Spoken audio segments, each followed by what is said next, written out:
Welcome to Vocab Vista by Dr. Samreen Fatima. Hello everyone. Today we'll be looking at 10 vocabulary words that start with the letter E. I'm Dr. Samreen Fatima. Let's jump right in. Our first word is haughty. Imagine someone who walks around with their nose in the air, acting as if they are better than everyone else. It's about having an inflated sense of self-importance, often accompanied by a disdainful attitude towards others. Think of a wealthy socialite who refuses to acknowledge someone they deem beneath them. To use it in a sentence, you could say, "The haughty CEO strode through the office, completely ignoring the greetings of his employees."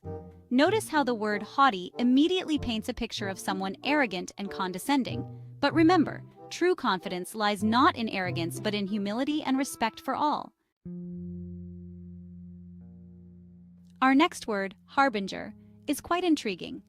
Imagine you're strolling through a garden and you spot the first bloom of a particular flower. This flower is a harbinger of spring, a sign that the season of renewal is upon us. A harbinger is essentially a forerunner, a messenger that announces the arrival of something significant. For instance, the sound of distant thunder could be a harbinger of an approaching storm. So, the next time you encounter something that seems to signal a change, remember the word harbinger. Now let's talk about the word heed. It's a simple word, yet it carries immense weight. To heed is to pay close attention, to listen carefully and take something seriously. Imagine a seasoned sailor warning his crew about an approaching storm. To heed his words would be to take immediate action, to prepare the ship and brace for the rough seas ahead. Heeding advice, warnings, or instructions can often mean the difference between success and failure, safety and danger. So the next time someone offers you advice or warns you about something, remember the word heed. For in heeding wise counsel, we often find the path to a better outcome. Chapter 4, Hypocrite. Our next word, hypocrite, is a term often used to describe someone who engages in a rather unpleasant form of deception. This word carries a heavy weight, as it calls out the disparity between what one says and what one does. A hypocrite is someone who pretends to hold certain beliefs or values, while their actions betray a completely different truth. They wear a mask of virtue, but their true intentions are often hidden beneath layers of deceit. Imagine a politician who passionately advocates for environmental protection, yet consistently travels in a private jet. This stark contrast between their public stance and private actions reveals the essence of hypocrisy. Or perhaps a celebrity who preaches about the importance of humility, while simultaneously flaunting their wealth and status. Their words may sound noble, but their actions tell a different story. These are classic examples of hypocrisy. The duplicity is clear, and it often leaves a bitter taste in the mouths of those who witness it. Hypocrisy is essentially a form of dishonesty, a way of masking one's true intentions behind a facade of virtue. It's a betrayal of trust, a manipulation of perception. It's about saying one thing and doing another, creating a dissonance between words and actions.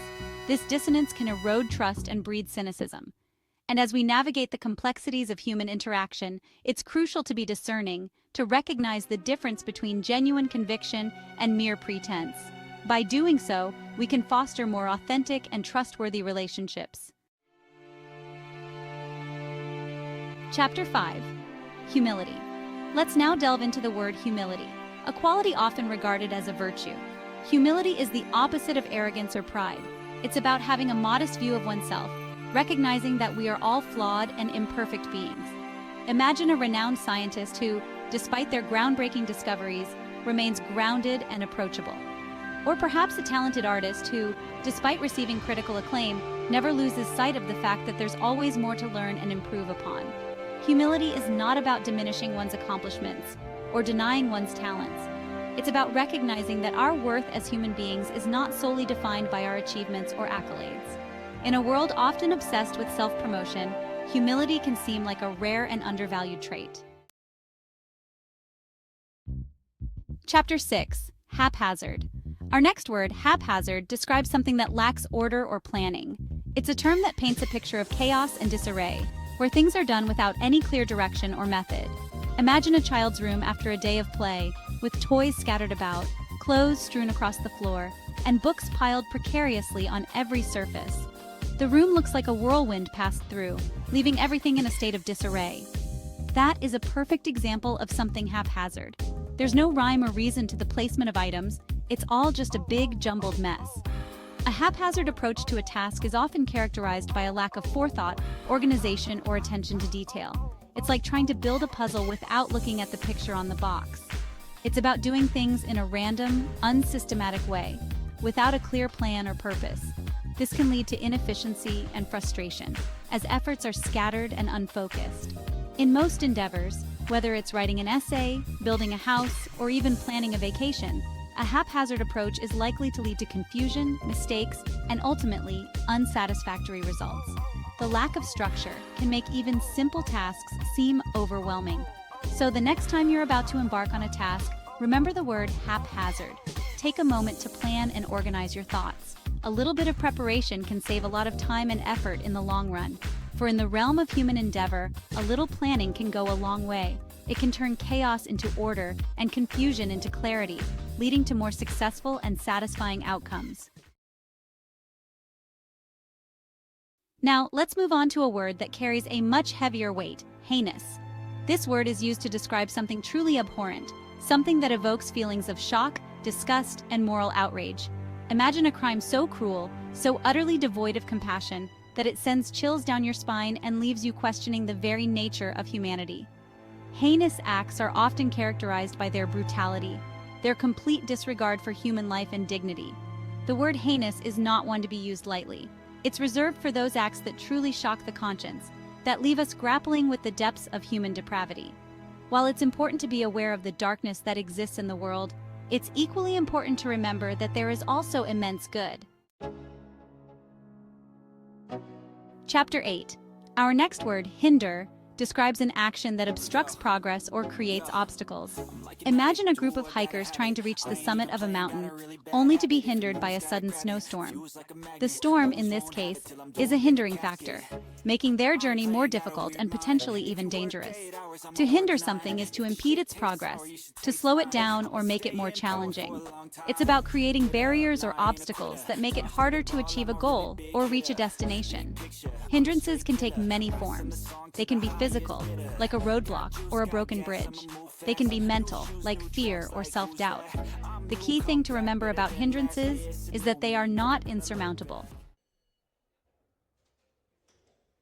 Chapter 9. Let's now shift gears to a more pleasant word, harmonious. This word evokes feelings of balance, unity, and a pleasing sense of agreement. Imagine a choir singing in perfect harmony, their voices blending together to create a rich, beautiful sound. Harmonious relationships, whether between individuals, groups, or even nations, are characterized by mutual respect, understanding, and a willingness to compromise. It's about finding common ground, celebrating differences, and working together towards shared goals. In a world often divided by conflict and discord, creating and maintaining harmony can seem like a daunting task. Yet, it is in those moments when we choose cooperation over competition, empathy over judgment, and understanding over division that we create pockets of peace and build a more harmonious world. Chapter 10. Our final word for today is hubris, a term that serves as a cautionary tale against the perils of excessive pride and arrogance. It's a concept deeply rooted in ancient Greek tragedy, where characters often meet their doom due to their overwhelming sense of self-importance. Imagine a ruler, drunk on power and convinced of their own infallibility, making reckless decisions that ultimately lead to their downfall. This ruler, blinded by their own perceived greatness, ignores wise counsel and takes actions that are detrimental to their reign and their people. Hubris is essentially an inflated sense of self-importance, a belief that one is superior to others and above the rules that govern ordinary mortals. It's the kind of arrogance that makes one dismissive of others' opinions and blind to their own vulnerabilities. It's about letting success go to your head, becoming blind to your own flaws and limitations. When achievements are seen as a validation of one's invincibility, the seeds of hubris are sown. A healthy dose of confidence is essential for success. Confidence drives us to take risks, to innovate, and to lead. It's the fuel that propels us forward. However, when confidence morphs into arrogance, when we start believing that we are invincible, that's when hubris sets in. This transition is often subtle, creeping in unnoticed until it's too late. And hubris is often a recipe for disaster. It clouds judgment, leading to poor decisions and reckless actions that can have catastrophic consequences. It leads to poor judgment, reckless decisions, and ultimately, a fall from grace. History is replete with examples of leaders and individuals who have succumbed to hubris, only to face ruin. For in the realm of human endeavor, humility is often a wiser course than hubris. Embracing humility allows us to remain grounded, to learn from others, and to avoid the pitfalls of overconfidence. Outrow. And that wraps up our 10 vocabulary words starting with H. Be sure to practice using them in your conversations and writing to improve your vocabulary. Thank you for watching. If you found this video helpful, don't forget to like, share, and subscribe to Vocab Vista by Dr. Samreen Fatima for more insightful vocabulary lessons. See you in the next video.